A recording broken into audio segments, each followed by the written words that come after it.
तो story start होती है वहीं से जहाँ से खत्म हुआ था। नीचे उतारने की तैयारी चल रही थी। जहाँ पर बात करें सारे बंदे की, तो हाँ वहाँ पर एक छाते को एक करके उठाए जा रहे थे। बोला जाता है कि मेरी बातों को ध्यान से सुनो, हमारा काम था तुम सभी को यहाँ पर पहुंचाना, इसलिए नीचे उतरोगे तो अपने रिस्क पे उतरना, अगर मर गए तो हमें दोष मत देना, क्योंकि यहाँ से हमारी रिस्पॉन्सिबिलिटी पूरी तरीके से खत्म, समझे। और ये देखो अपने एमसी को, जहाँ पर सारे लोग नीचे उतरने के लिए छाता लिए थे, वहीं पर ये बंदा लिटरली में एक बैग लिया हुआ था, या फिर ये बोले कि पैरासूट वाला बैग। डरा पड़ा था। हालांकि प्रोटेक्शन 100% काम का तो था, लेकिन अपने एमसी को ऊंचाई से डर तो लगता ही है ना। लड़की बोलते कि सीनियर बदल लू। अब ये मत बोलना कि नीचे उतरने का सबसे बेस्ट मेथड ये है आपका। यस, तुमने बिल्कुल सही बोला, इसको मैंने खुद बनाया। हालांकि थोड़ी मुश्किल तो हुई, लेकिन हाँ हम बन गए। और ये सुनकर वहां पर खड़े जितने भी बंदे थे वो भी बहुत ही गौर से अपने मेन कैरेक्टर को देखे जा रहे थे। कोई तो बोलते कि डियर पैसेंजर, अगर आप हमारे स्टैंडर्ड छाते को यूज नहीं करना चाहेंगे तो कोई बात नहीं, लेकिन ये भी याद रखना कि अगर आप मरे तो इससे हमारे मर्चेंट गिल्ड का कोई भी लेना देना नहीं होगा, समझे। जिसकी बातों को सुनकर अपना मेन कैरेक्टर भी हंसते हुए बोलते यस मुझे पता है, और हाँ तुम्हें टेंशन लेने की कोई भी जरूरत नहीं है। और मन ही मन रोए जा रहा था कि यार ये सीनियर सिस्टर भी ना कहाँ फंसा दिया मुझे। क्या उन्हें नहीं पता था कि मुझे ऊंचाई से डर लगता है? तो फिर क्यों, आखिर क्यों? और बोल देगा भाई तुम लोग क्या कर रहे हो, नीचे नहीं उतरोगे क्या? उतरो। ओह हाँ उतरना तो है, लेकिन मैं ये चाहता हूँ कि पहले आप उतरे, जरा हम भी तो देखें कि बिना छाते का आप कैसे उतरते हैं। दूसरा बोल देगा सही बोला, ये लड़का बिना छाते को उतरने वाला, यानी कि समझे इसका जो बैकपैक है वो साला जरूर कोई आर्टिफैक्ट होगा। तभी तीसरा, लेकिन यार ये आर्टिफैक्ट कैसे हो सकता है? इस बंदे ने अभी खुद बोला, तुमने नहीं सुना क्या? इसने अभी तो कहा था कि चीज को इसने खुद बनाया। एमसी बोल देगी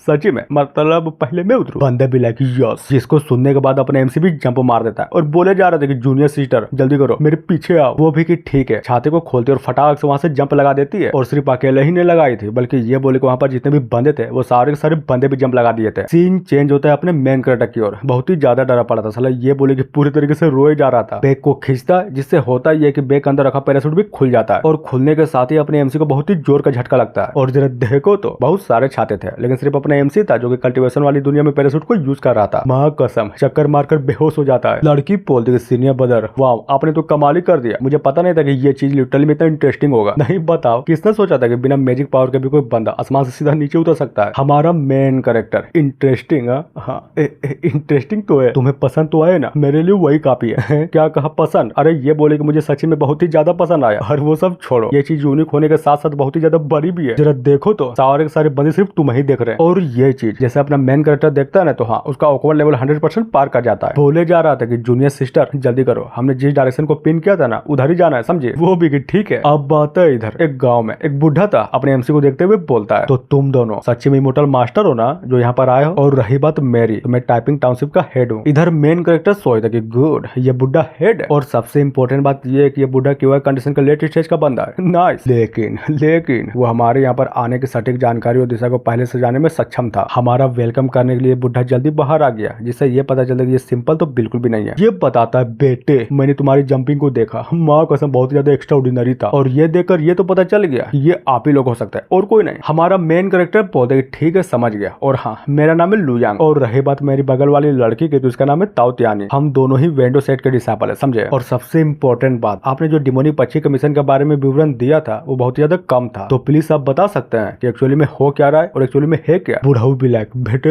ये सारे काम की शुरुआत 20 दिन पहले हुआ, और उस टाइम मैंने कमांडर को इसके बारे में सूचना भी दी थी, लेकिन वो लोग इतने हरामी थे कि बूढ़े तेरी माँ का बोल के मुझे इग्नोर मार दिए। वो लोग बोलने लगे कि डिमोनिक पक्षी ने अभी तक किसी को चोट नहीं पहुंचाई, इसलिए हम लोग भी कुछ नहीं कर सकते। और यही चीज लगभग 20 दिनों तक चला। तभी किसी की चिल्लाने की आवाज आई, भागते हुए बोले जा रहा था कि डीमन डीमन भागो, इंसानों को खाने वाला डीमन भागो। जिसको सुनने के बाद दूसरा भी कंफ्यूज होते हुए बोलते कि क्या डीमन, आखिर इस टेलर को हुआ क्या? बताया जाता कि ये चीज कोई मजाक नहीं थी। मैन ईटिंग डीमन ये कोई छोटी बात नहीं है। इस जगह पे लगभग 30 से भी ज्यादा कल्टीवेटर है, और यहाँ पर सबसे ज्यादा कल्टीवेशन मेरा, इसीलिए तो मैं इस जगह का लीडर हूँ। मैंने पूछा कि चलो जल्दी करो, ये बताओ ये मैन ईटिंग ग्रेट डीमन किसको खाया? बंदा बोलता कि नहीं पता, मुझे नहीं पता कि वो किसको खाए, लेकिन वो बोल सकता है, और अगर वो बोल सकता है तो जाहिर सी बात है कि किसी इंसान को खाया होगा तभी तो बोल पा रहा है। ये बोलता है कि अगर ये बात सच है तो चल जल्दी बता, वो डीमन दिखता कैसा है और किस तरह के डिमोनिक कार्ड का यूज करता है वो। जहाँ पर बात करें टेलर की, तो वो तो बहुत ही ज्यादा डरा पड़ा था, और बुढ़े की एक जरा से भी बात इसको घंटा भी समझ में नहीं आता। बस इतना समझो कि बोलने की कोशिश किया जा रहा था और अपने घर के बारे में बोलना चाहता था। बुढ़ा बोलता है कि मैं पहले स्थिति के बारे में स्पष्ट रूप से उससे पूछना चाहता था, लेकिन वो साला दर्जी बहुत ही ज्यादा डरा पड़ा था, उसकी फटी पड़ी थी। बहुत लंबे समय तक मैंने उससे कुछ पूछने की कोशिश की, लेकिन हमें क्या पता चला? कुछ भी नहीं। और लेकिन जब नहीं पता चला तो मेरे पास सिर्फ एक रास्ता था, खुद से अकेले जाकर जांच करना। जैसे ही घर के सामने गया ना, मेरी फट गई। अंदर से आवाज आती है, तुम कौन हो और चलो ये बताओ जांग कहाँ पर है? ये दोनों पूछते हैं कि क्या जांग, अब ये कौन है? बुढ़ा बताता है कि ये कोई और नहीं बल्कि ये बोले कि यहीं पर पला बड़ा एक आदमी है, और इसका